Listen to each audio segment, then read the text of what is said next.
The ambulance bay doors of Seattle Grace Medical Center burst open with a metallic clang that echoed through the emergency room like a gunshot. Emma Torres jumped down from the rig, her paramedic uniform still damp from the rain, her dark hair pulled back in a practical ponytail that had seen better days. Behind her, two EMTs wheeled in a gurney carrying a middle-aged homeless man who smelled of cheap whiskey and unwashed clothes. The ER staff barely glanced up from their stations, already dismissing the case as another Friday night drunk. But Emma's jaw was set with a determination that came from somewhere deeper than her 2 years as a Seattle paramedic.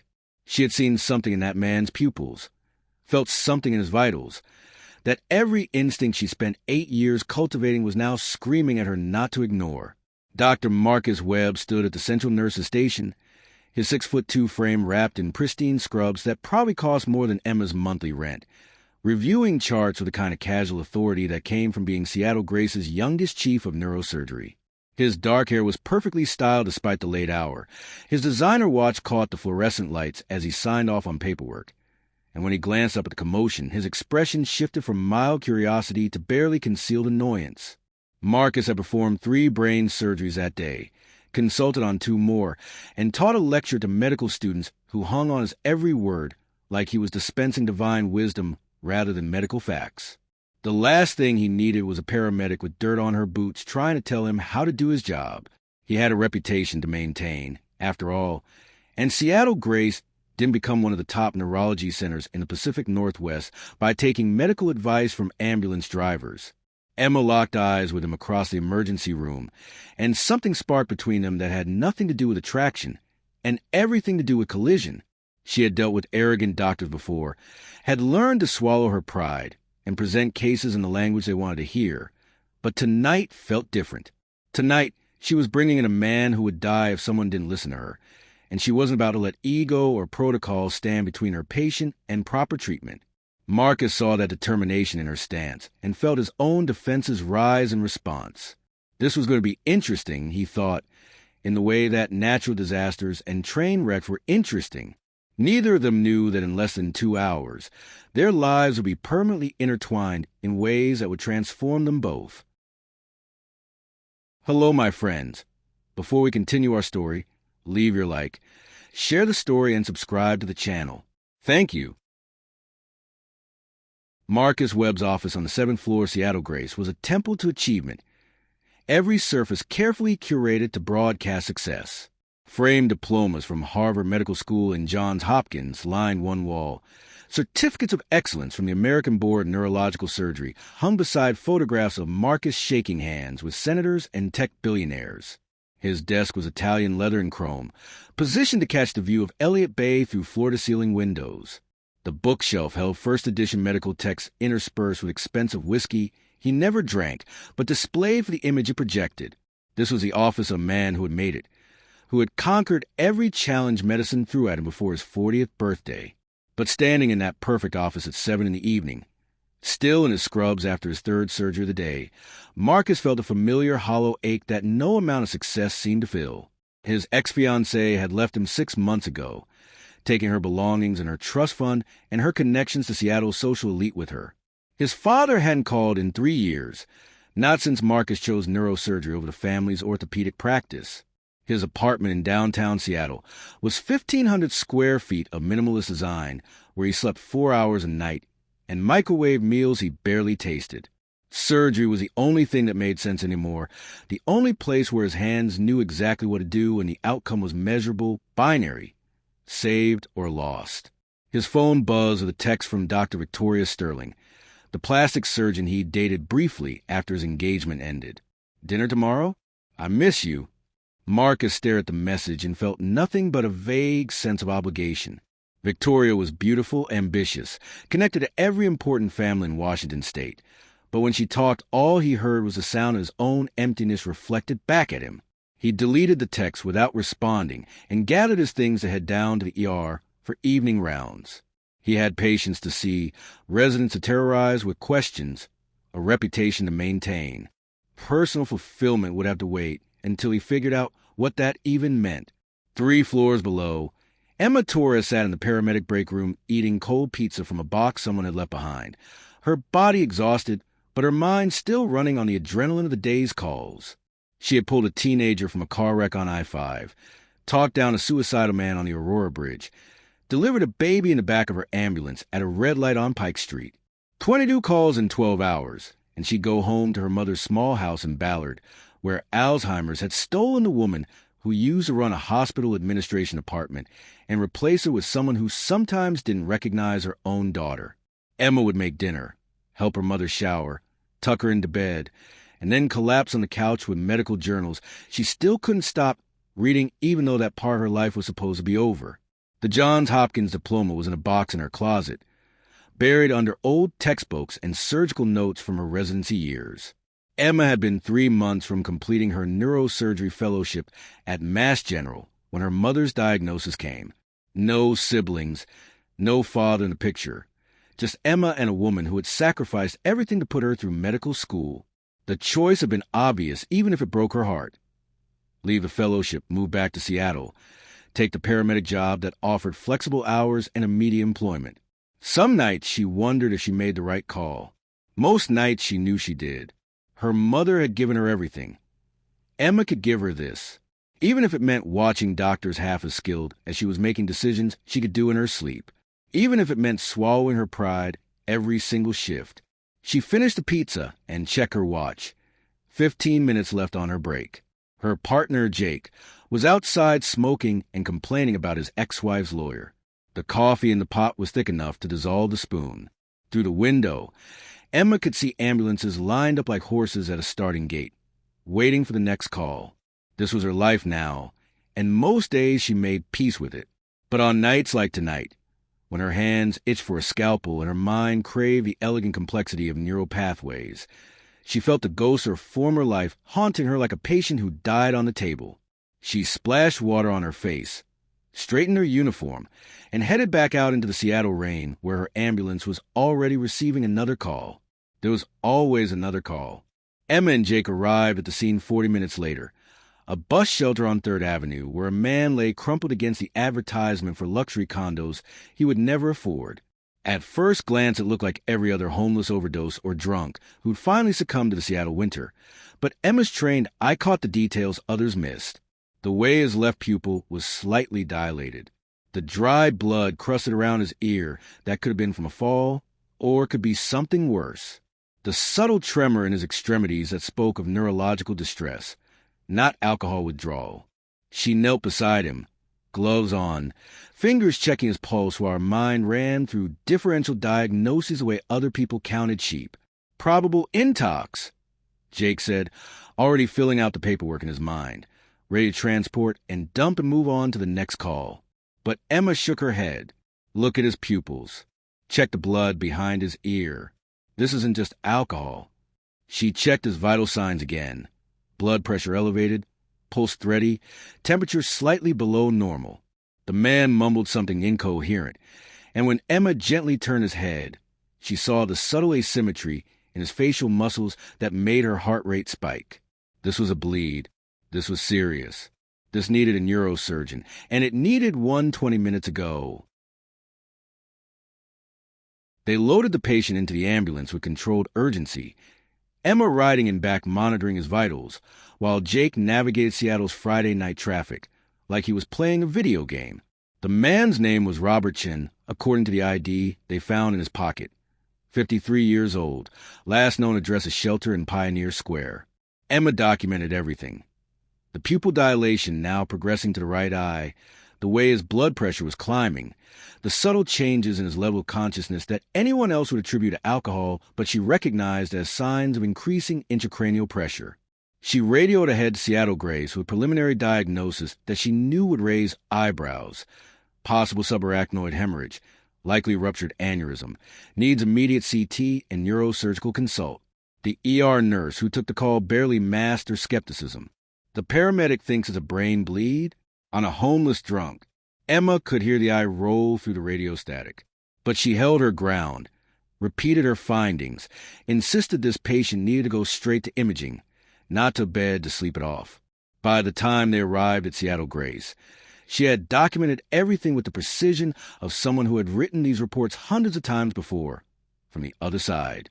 She had been the resident taking these calls, the one making the split-second decisions. Now she was just a messenger, and she hated how small that made her feel. Marcus was still at the nurse's station when Emma burst through the doors with her gurney and her urgent expression and her muddy boots tracking water across his pristine ER floor. He took one look at the patient, disheveled, smelling of alcohol, clearly homeless, and felt his irritation spike. He had a dinner reservation he was already going to miss, a mountain of paperwork waiting in his office, and now a paramedic was trying to tell him this drunk needed immediate neurosurgical intervention. "What's the story?" he asked, not bothering to hide the condescension in his tone. Emma launched into her report with the kind of clinical precision that should have been a red flag, but Marcus was too tired and too annoyed to notice. 53-year-old male found unresponsive at a bus stop, history unknown, showing signs of elevated ICP with progressive pupil dilation, subtle facial asymmetry, blood behind the left ear consistent with basilar skull fracture, or Marcus held up his hand to stop her, or consistent with being drunk and falling down. His blood alcohol is probably twice the legal limit. Emma's jaw tightened. "With respect, doctor, I've seen enough head injuries to know the difference between intoxication and neurological compromise. He needs a CT scan and possibly immediate surgical intervention." Marcus actually laughed, a sound without humor that made several nurses glance over. "Paramedics aren't doctors," he said, loud enough for everyone to hear. "And I'm not wasting imaging resources on someone who just needs to sleep it off." Emma felt her face flush with anger and humiliation as the entire ER staff watched the exchange like it was dinner theater. She wanted to tell him about her MD, about her residency, about the 57 brain surgeries she'd assisted on and the 12 she performed herself before giving it all up, but pride and protocol kept her silent. "Dr. Webb, I'm asking you to please reconsider. This patient has objective signs of—" Marcus cut her off again, turning to the attending ER physician. "Give him fluids. Monitor his vitals. Send him to the shelter when he sobers up. Next case." He walked away without another glance at Emma or her patient, dismissing them both with the casual cruelty of someone who had never been wrong before. Emma stood there for a moment, fists clenched at her sides, watching Marcus disappear through the double doors that led to the surgical wing. She had been dismissed by arrogant doctors before, had learned to accept that her opinion didn't matter anymore. But something about this felt different. Robert Chin was going to die if no one listened to her. She could feel it in her gut, could see it in the subtle deterioration of his neurological signs. But she was just a paramedic now, and paramedics didn't override chief neurosurgeons, no matter what their training said. She helped transfer Robert to a gurney in the hallway, where an ER nurse checked his vitals with barely concealed disinterest, marking him as low priority, just another street person who'd made poor choices. Jake touched her shoulder. "You did what you could, Em. Let it go." But Emma couldn't let it go. She stayed for another 20 minutes, checking on Robert between her other responsibilities, watching his condition with the trained eye of someone who knew exactly what was coming. When his blood pressure spiked again and his pupils showed further dilation, she approached the ER attending one more time. "He's deteriorating. Please, can someone just order CT?" The attending, a woman Marcus's age who clearly didn't want to contradict the chief of neurosurgery over a paramedic's opinion, shook her head. Dr. Webb evaluated the patient. "If there's a change in status, we'll reassess." It was a polite way of saying, "You're not a doctor, know your place." 2 hours later, Emma and Jake were 3 blocks away responding to a cardiac arrest call when dispatch radioed about an unresponsive male at a bus stop on 4th Avenue. Emma's blood ran cold even before they arrived, and she saw Robert Chin collapsed on the pavement, seizing, his body rigid with the kind of catastrophic neurological failure that came from a massive bleed finally breaking through. "God damn it," she whispered, dropping to her knees beside him, her hands moving on autopilot through the emergency protocol she had performed 1,000 times. Jake called for backup, while Emma established an airway, administered medications to stop the seizures, stabilized the spine with a collar she pulled from her bag. She knew she was looking at a ruptured aneurysm, knew this man had maybe an hour before the damage became irreversible, knew that Marcus Webb had just made the biggest mistake of his career. The ambulance ride back to Seattle Grace was a blur of controlled chaos. Emma working with the precision of someone who had done this dance before, keeping Robert alive through sheer force of will and medical expertise that went far beyond her paramedic certification. She intubated him with one smooth motion, established 2-4 lines, administered the exact cocktail of drugs that would keep his blood pressure stable, without increasing the bleed. Jake watched her work with something close to awe. "Where'd you learn to do all that?" he asked, but Emma just shook her head, focused entirely on her patient. She would explain later, or never. Right now, all that mattered was getting Robert back to the hospital and praying Marcus Webb had enough humility to fix his mistake. They arrived at Seattle Grace to find the ER in full Friday night crisis mode. 3 trauma bays occupied, patients lining the hallways, nurses running between rooms with a controlled urgency of people who did this every night. Emma wheeled Robert straight to the trauma bay, calling out orders like she owned the place. 53-year-old male, ruptured aneurysm, GCS of 3, intubated in the field, needs immediate CT and surgical intervention. Someone paged neurosurgery now.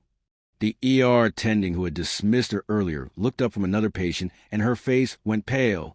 This was the same homeless man Marcus Webb had sent away 2 hours ago. This was about to become a massive problem. Marcus was in the surgeon's lounge drinking terrible coffee and reviewing tomorrow's surgical schedule when his pager went off with a code that made his stomach drop. 911 from the ER. Suspected brain bleed. Patient deteriorating rapidly. He ran down 4 flights of stairs because waiting for the elevator would take too long, his mind already shifting into the focused clarity that surgery demanded. But when he burst through the trauma bay doors and saw Emma Torres standing over a patient she was manually ventilating while rattling off neurological findings to the trauma team, his first thought was irritation, not concern. "What is she doing here?" he demanded. "This is a critical patient. We need room to work." "This is the same patient I brought in 2 hours ago," Emma said, her voice steady despite the fury in her eyes. "Robert Chun, the one you said was just drunk. The one I told you had signs of a brain bleed. He collapsed at a bus stop in status epilepticus and is now showing signs of massive intracranial hemorrhage."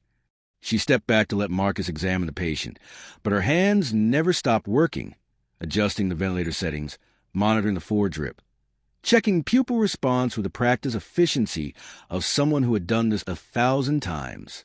Marcus felt the first cold finger of fear touch his spine as he reviewed Robert's vitals and realized she had been right. Completely, undeniably, catastrophically right. The CT scan confirmed Emma's diagnosis, a massive subarachnoid hemorrhage from a ruptured berry aneurysm in the anterior communicating artery. Exactly the kind of presentation that could mimic intoxication in the early stages, but would inevitably progress to this. Marcus stood in the imaging room staring at the scans while the full weight of his error crashed down on him like a falling building. He had dismissed this patient without proper examination. He had humiliated a paramedic who had given him the correct diagnosis. He had violated every principle of medicine he claimed to uphold. And now this man might die. The hospital might face a malpractice lawsuit that could cost millions, and Marcus's reputation, his one source of identity and pride, could be destroyed by his own arrogance. Emma appeared beside him in the imaging room, still in her paramedic uniform, but something about her presence felt different now. "We need to operate immediately," she said, not as a suggestion but as a statement of fact. "The aneurysm needs to be clipped before the rebleed kills him.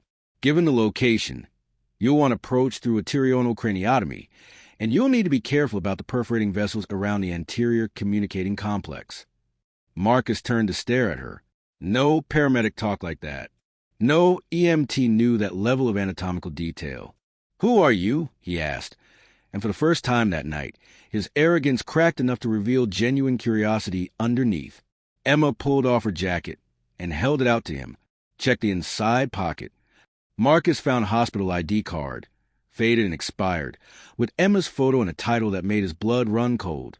Emma Torres, MD neurosurgery resident, Massachusetts General Hospital.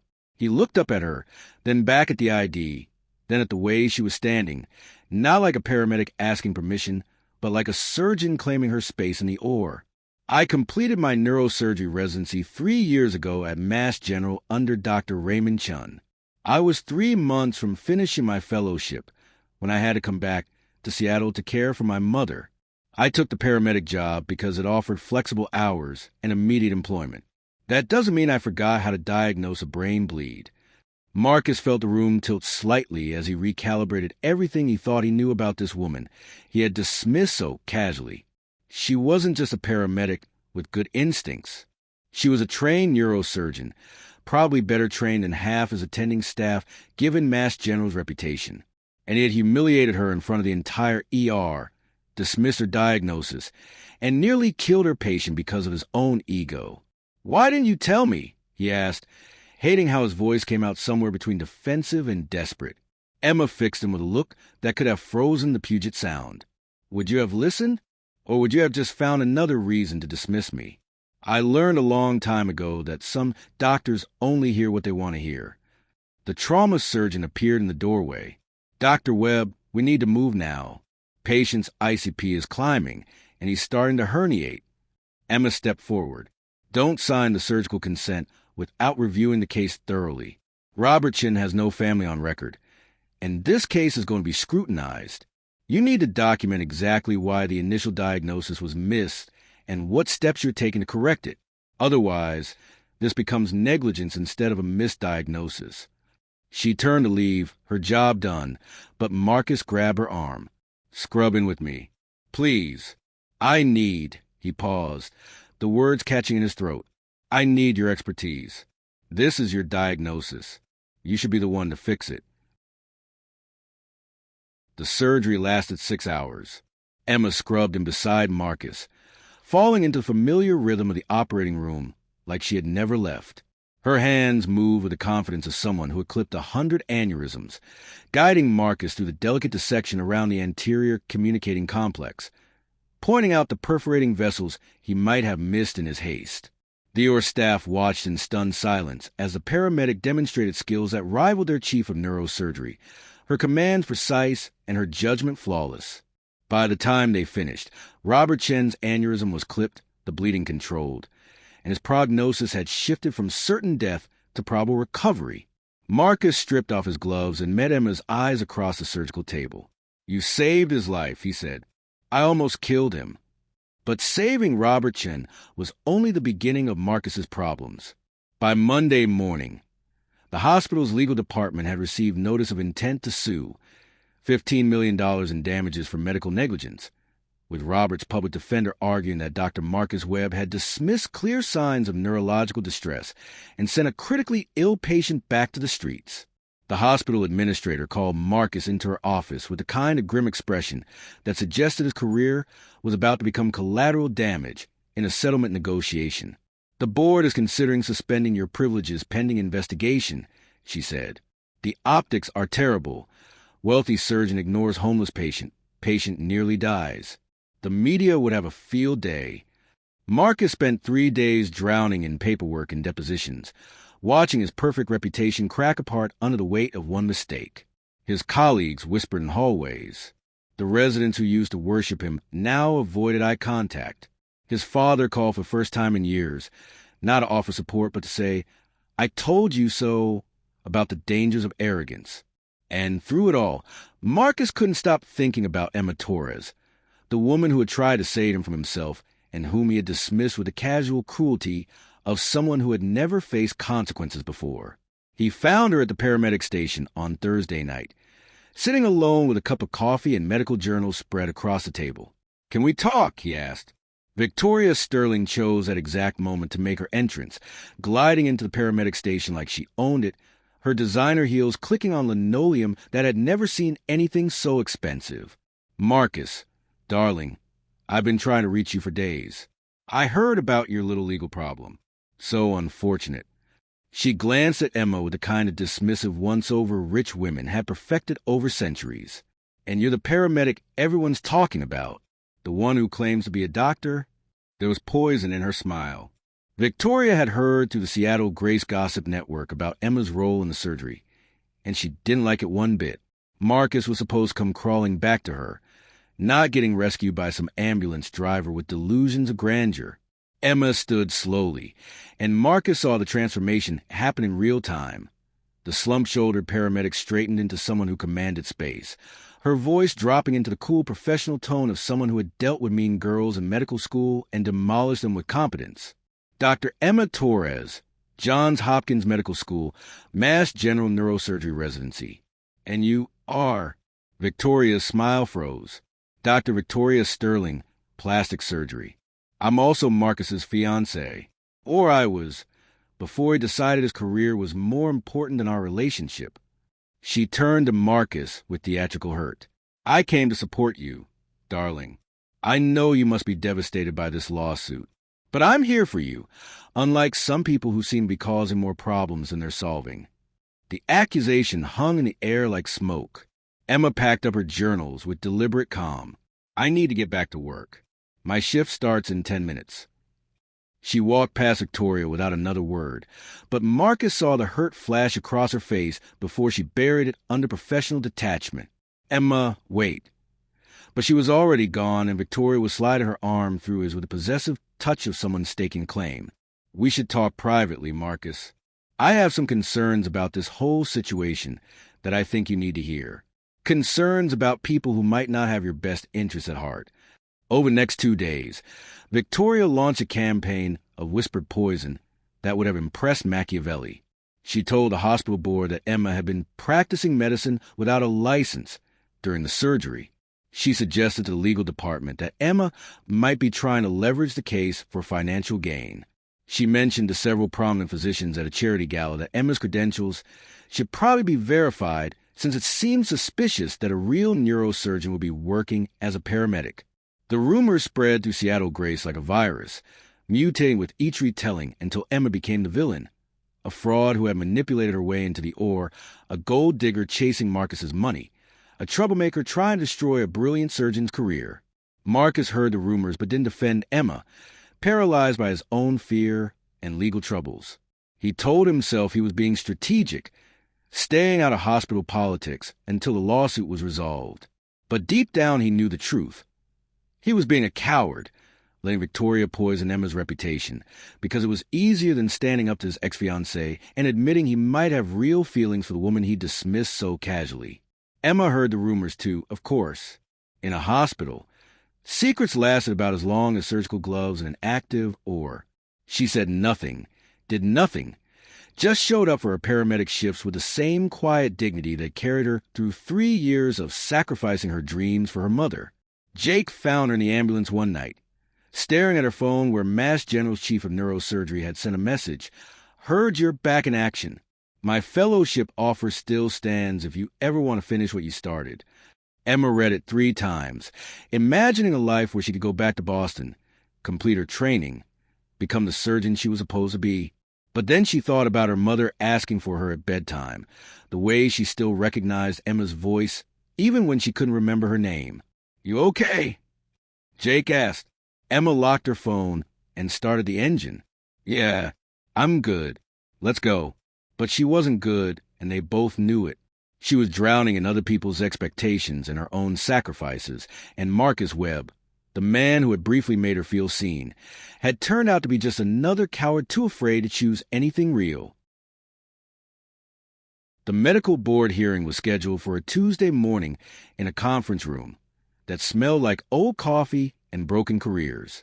Marcus sat at a table facing 5 physicians who would decide whether he kept his medical license or joined the ranks of doctors whose arrogance destroyed them. The board chair, Dr. Patricia Hernandez, reviewed the case with the cold precision of someone who had seen too many talented surgeons fall from grace.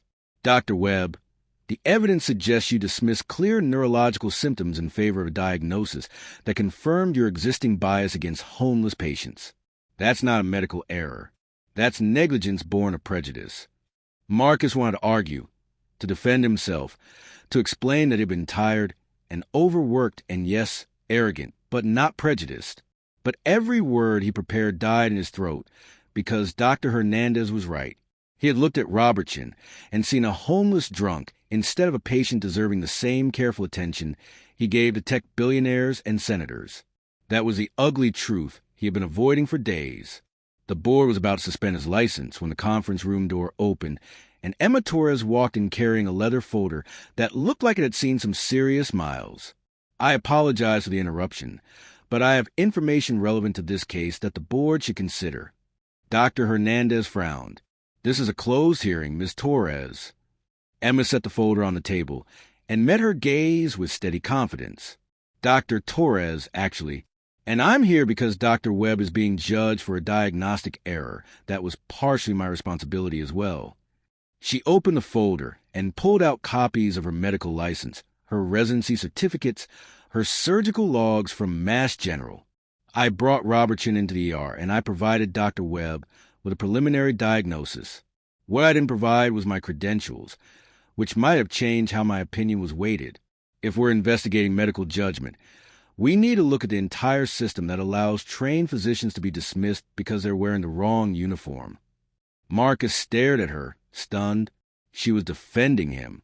After everything, the humiliation, the rumors, the cowardice, she was walking into a medical board hearing and putting her own reputation on the line to save his. Dr. Hernandez studied Emma's credentials with raised eyebrows. You completed a neurosurgery residency at Mass General? Why are you working as a paramedic? Emma's answer was simple and devastating. My mother has Alzheimer's. I'm her only family. The paramedic job offers flexible hours that allow me to be her primary caregiver. Sometimes we make choices that don't make sense to other people, but make perfect sense to us. The room was silent for a long moment. Then Emma continued, her voice steady and professional.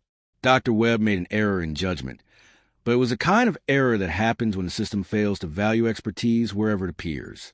He's not a bad doctor. He's a brilliant surgeon who made one mistake in a career of saving lives. Robertson is alive because Dr. Webb performed a flawless craniotomy in an emergency situation. That should count for something. She slid a document across the table. This is a letter from Robertson, who regained consciousness yesterday. He's asking that no charges be filed.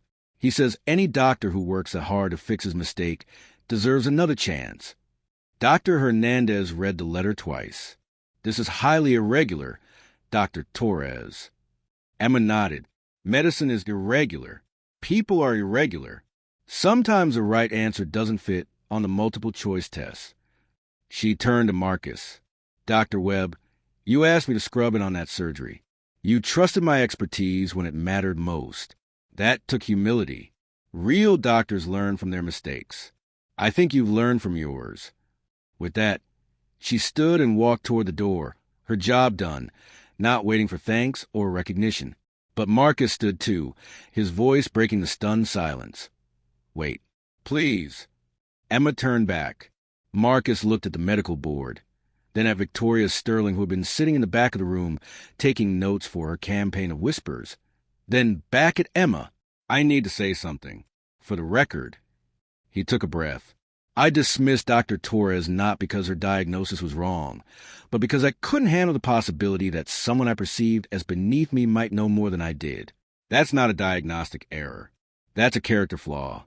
And it's a flaw that would have killed Robertson if Dr. Torres hadn't saved him twice, once in the field and once in my operating room. If this board suspends my license, I'll deserve it. But if I get the chance to practice medicine again, I want to do it as a doctor who listens, who values expertise wherever it comes from, and who has the courage to admit when he's wrong. The room erupted. Victoria stood up in the back, her face flushed with anger. This is ridiculous. He's only saying this because he's trying to save his career. Marcus, you can't be serious about defending this woman after everything. But Marcus cut her off with a look that could have stopped traffic. Everything what, Victoria? After she exposed your campaign of lies? After she proved she's a better neurosurgeon than half the attending staff? After she showed more character in 3 days than I've shown in my entire career? He turned to Dr. Hernandez. I should also mention that Dr. Sterling has been spreading false rumors about Dr. Torres' credentials and suggesting she practiced medicine without a license. That should probably be investigated, too. Victoria's face went from red to white. You're choosing her over me? Over us? Marcus, I was trying to protect you from someone who's clearly using the situation to... Dr. Hernandez held up her hand. Dr. Sterling, If you've been making false allegations against a licensed physician, that's a serious ethical violation. I suggest you consult with your own attorney. Victoria grabbed her purse and stormed out, but not before throwing one final glare at Emma that promised this wasn't over. Emma watched her go with a calm expression of someone who had dealt with bullies before and would deal with them again. The medical board dismissed the room to deliberate, leaving Marcus and Emma alone in the hallway. "You didn't have to do that," Marcus said. Emma shrugged. "Yes, I did. Because despite everything, you're a good surgeon who made one bad call. The system should teach you, not destroy you." Marcus stepped closer, close enough to see the exhaustion in her eyes and the determination that kept her standing despite it. "I'm sorry for dismissing you, for not defending you against Victoria, for being exactly the kind of arrogant doctor you probably hated working with. You deserve better." Emma met his gaze, and for the first time since that night in the ER, she let him see past her armor. "We all deserve better, Dr. Webb. The question is whether we're brave enough to build it." The medical board issued their decision 3 days later. Marcus's license would be suspended for 3 months with mandatory ethics training and community service at a free clinic in Pioneer Square, the same neighborhood where Robert Chen had nearly died. It was a slap on the wrist compared to what might have happened, and Marcus knew he had Emma to thank for that. But thanking her turned out to be complicated because she had quit her paramedic job the day after the hearing. Jake said she gave 2 weeks' notice and left without explanation, and when Marcus called her phone, it went straight to voicemail. He stood in the hospital parking lot at 3 a.m, still in his scrubs from his last official surgery before suspension, and realized he had no idea where she lived or how to find her. It took him 2 weeks of calling every memory care facility in Seattle before he found Whispering Pines Memory Care in Ballard, where a nurse told him that Emma Torres visited every afternoon between 2 and 6. Marcus showed up on a Thursday with flowers he'd bought from Pike Place Market and a speech he'd rehearsed 20 times. But when he found Emma in the memory wing, sitting with a woman who had her same dark eyes and elegant bone structure, the speech evaporated. Emma's mother was doing a puzzle, her hands trembling slightly as she tried to fit pieces together, and Emma was helping with the kind of patient tenderness that broke Marcus's heart. "Hi," he said, feeling like an idiot. "Is this a bad time?" Emma looked up, surprise flashing across her face before settling into something more guarded. "Dr. Webb, what are you doing here?" Marcus held out the flowers, awkwardly. "I came to apologize. Again. Better this time." Emma glanced at her mother, who was studying Marcus with the suspicious curiosity of someone who couldn't quite place him but knew he was important. "Mom, this is Dr. Webb. He's a colleague." Her mother smiled. "From your hospital? Oh, Emma, you should have told me you were bringing someone by. I would have made cookies." Emma's eyes filled with tears. She blinked away quickly. "She thinks I still work at Mass General. Some days she remembers. Some days she doesn't." Marcus pulled up a chair and sat down with him, and something about the moment felt more important than any surgery he'd ever performed. "Mrs. Torres, your daughter is the most brilliant neurosurgeon I've ever worked with. She saved a man's life and probably saved my career. You should be very proud." Emma's mother beamed. "Oh, I am proud. Emma always helps people. Even when she was little, she wanted to be a doctor." She patted Marcus's hand. "Are you taking good care of my daughter? She works too hard. She needs someone to remind her to rest." The innocent question hung in the air, and Marcus met Emma's eyes over the puzzle pieces. "I'm trying to, ma'am. If she'll let me." They stayed for another hour, helping with the puzzle and drinking terrible coffee from the memory wings break room. Emma's mother dozed off in her chair, and finally Emma led Marcus out to the courtyard where residents tended a small garden in the afternoon sun. "I've been thinking about going back to Mass General to finish my fellowship," Emma said, not looking at him. "Dr. Chen's offer is still open, and Mom's stable enough that I could visit every few weeks. It's time to stop putting my life on hold." Marcus felt something crack open in his chest. "Don't go. Please. At least not until you hear me out." He pulled an envelope from his jacket pocket. "This is a contract. Seattle Grace is creating a new position, Director of Emergency Neurosurgical Response. It's a hybrid role, part paramedic coordination, part surgical attending part training director for the ER staff on neurological emergencies. The salary is $200,000 a year plus benefits, with flexible scheduling to accommodate personal obligations. And there's a fund, he paused, swallowing hard. A fund to cover memory care costs for family members, because no doctor should have to choose between their career and taking care of the people they love. I'm calling it the Torres Fund. If you'll let me. Emma stared at him like he'd just grown a second head. You created a job for me? Marcus, I don't need your charity. I don't need you to fix my life because you feel guilty. Marcus shook his head. This isn't charity. This is me trying to fix a broken system because a brilliant surgeon showed me where it fails. This is me putting my money where my apology is. This is me. He stopped, searching for the right words. This is me asking you to take a chance on Seattle Grace, and maybe, eventually, if you don't hate me too much, take a chance on me too. Because in the last 3 weeks, you've made me want to be a better doctor and a better man, and I'm done wasting time pretending I don't care. Emma was quiet for so long that Marcus thought he'd miscalculated everything. Then she laughed, a sound somewhere between disbelief and joy. You're insane. You know that, right? You create a job and a charitable fund and make a grand gesture in a memory care facility? That's some rom-com level nonsense. But she was smiling when she said it.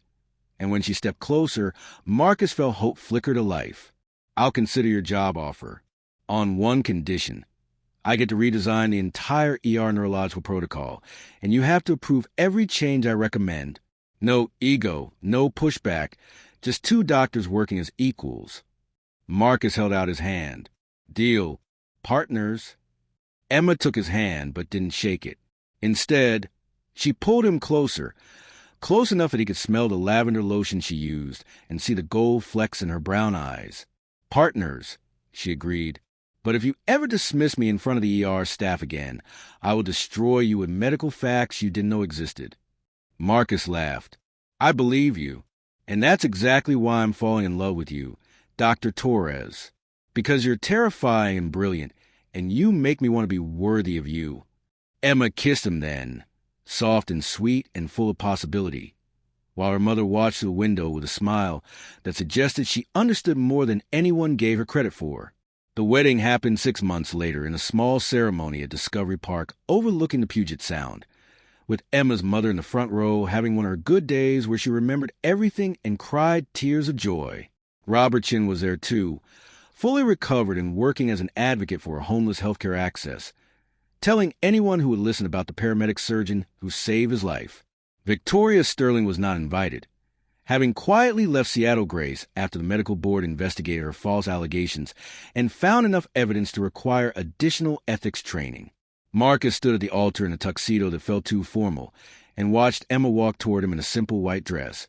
And he thought about the night she burst through our doors trying to save a patient he'd dismissed. Emma joined Seattle Grace as a director of emergency neurosurgical response and revolutionized how the hospital handled neurological emergencies, training paramedics and ER staff on early recognition and treatment protocols that saved dozens of lives in the first year alone.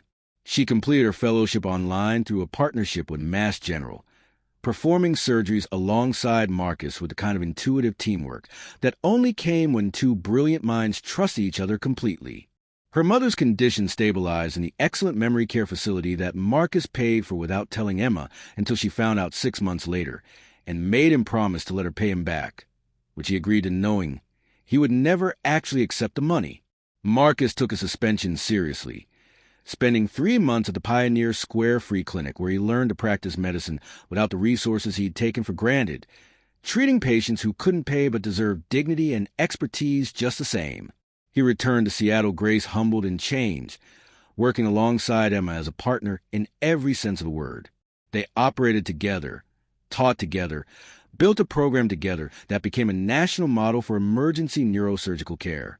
And on nights when they both worked late and the hospital was quiet, they'd meet in the paramedic break room where it all started and drink terrible coffee and talk about cases and dreams and the life they were building together. Emma got pregnant a year after the wedding, and when she told Marcus in the same ER where he'd once dismissed her, he cried right there in front of the nurse's station without caring who saw. Their daughter arrived on a rainy Seattle morning, 7 pounds 6 ounces, with her mother's dark eyes and her father's stubborn chin. They named her Grace after the hospital where her parents met and fought and fell in love. Marcus held his daughter in the hospital room and thought about the man he used to be, arrogant, empty, lost, and the man Emma had helped him become. "Thank you," he whispered to Emma, who was exhausted and glowing and more beautiful than anyone had a right to be after 20 hours of labor. "For what?" Emma asked, reaching for her daughter. Marcus kissed her forehead. "For not giving up on me when I gave up on myself. For showing me that the best doctors lead with humility, not ego. For teaching me that love and partnership and building something together is worth more than any reputation or surgical record or professional achievement.